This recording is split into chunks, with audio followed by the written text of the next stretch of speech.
काय चटपटीत खावं अशी इच्छा झाली तर बनवून घ्यायची मस्त झणझणीत शेवभाजी. भाजीला काही नसला तर ही रेसिपी ट्राय करून घ्यायची. तर मी 2 कांदे घेतले आहे, कांद्याचा पेस्ट असा तयार करून घेतलेला आहे. अद्रक, लसूण आणि हिरवी मिरची ह्याचा पण थोडा बारीक असा पेस्ट तयार करून घेतला आहे. आणि 3 टमाटर घेतले आहे, टमाटरचा पण बारीक पेस्ट तयार करून घेतलेला आहे. आता घेऊया कढई गरम झाली की तेल टाकूया ह्याच्यामध्ये.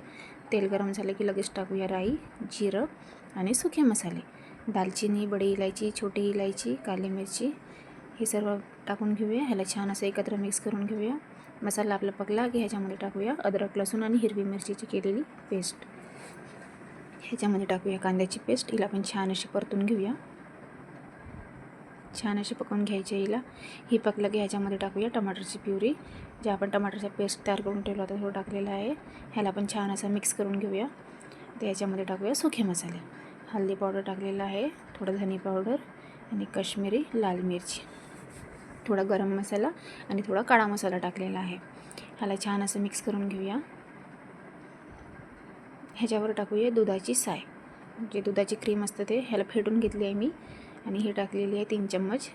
ह्याला छान असं मिक्स करून घेऊया. आता ह्याच्यामध्ये टाकूया नमक आपल्या आवडीनुसार, जेवढ्याची आवश्यकता आहे तेवढं नमक टाकूया ह्याच्यामध्ये. ह्याला पण छान असं मिक्स करून घेऊया.